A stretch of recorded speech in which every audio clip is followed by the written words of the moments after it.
Roaming on, roaming off, new SIM, old SIM, dual SIM, virtual SIM, it can be hard to know what kind of SIM card setup to use when traveling overseas or moving overseas to live as an expat. In this video, we're going to talk about some of the things that you should be keeping in mind when deciding what kind of SIM card setup you want to use while overseas. First up, should you get a SIM card in the country where you are staying?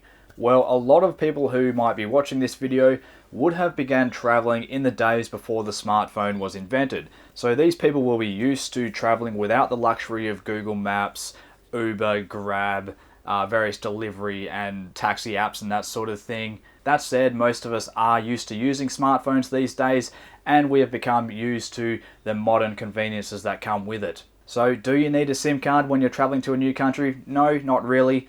Is it going to make your life easier? Absolutely it will. If you're just going for a holiday, you might not bother unless you really needed to stay connected 24/7. Maybe if you're a digital nomad, you'll want a backup data source. If you're staying somewhere that doesn't have Wi-Fi and you need to knock some work out, that might be a reason to get a SIM card. But if you're not a digital nomad and you're just visiting a country for a short time, you can probably get away without it. But the longer you are staying, the more sense it will make to get a SIM card in that country. No matter what you do, you always want to keep your old SIM card on hand. These days, with all this multi-factor authentication, you can get caught out if you don't have a SIM card that a certain account is attached to. You might be trying to do a bank transfer where they have to send a secondary code to your SIM card that might be connected to the SIM card that you took out of your phone. So you need to have access to that to put it back in your phone so you can get the transfer done. If you're setting up a new bank account, you often need the SIM card in a country where you have claimed is your tax residence attached to your bank account. So if you needed to set up a new bank account that is attached to a bank back in your home country while you're overseas, you're probably also going to need your old SIM card from your home country. Various other accounts and apps might be connected to your old phone number. In this case, you'll need access to that old SIM card if you need to do a verification for something. If you're in business, you're going to need to be able to keep in contact with your clients. If you have clients back in your home country but you're traveling overseas, these clients will probably be calling you on your old phone number. So you need to know when someone's calling you. You don't necessarily have to pick up the phone. You can always call them back on a free app like WhatsApp that uses data. But at least if you know that someone is trying to call you, you can keep your clients happy and keep business income rolling in.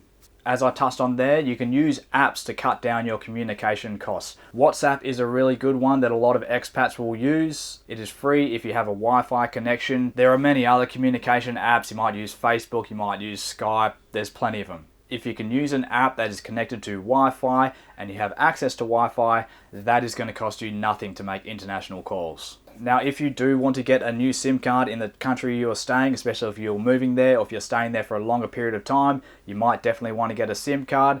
And if you can get a phone that has dual SIM, this is going to be very nice for you. Being able to operate two SIM cards at the same time in your phone is a massive convenience. For me, I have my Australian phone number SIM card and I also have my Thai SIM card operating at the same time. It means people can call me on my Thai number, people can call me on my Australian number. I can receive text messages from both numbers. I always know if someone is trying to call me from either country. And I'm not mucking around having to switch out one SIM card for the other SIM card every time I want to check what's been going on that other SIM card. Before dual SIM cards became a thing, some people used to even have a second phone. So they'd have a phone that had the SIM card to their new country and a phone that had the SIM card to their old country. You don't have to worry about any of that stuff if you have a dual SIM. It is a really nice convenience to have if your phone has that capability. A relatively new innovation is the virtual SIM. Now this basically allows you to access data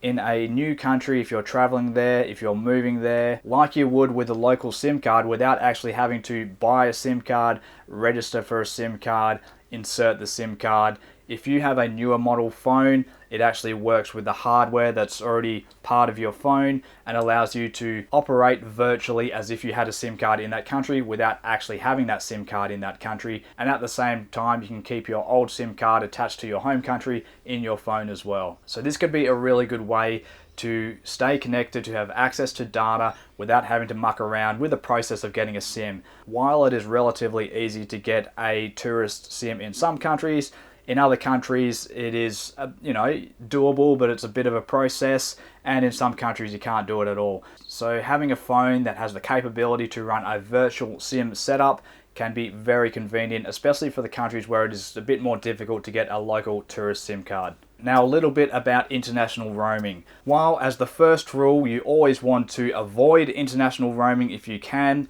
data roaming can really get out of hand. It can get very expensive if you accidentally left it on.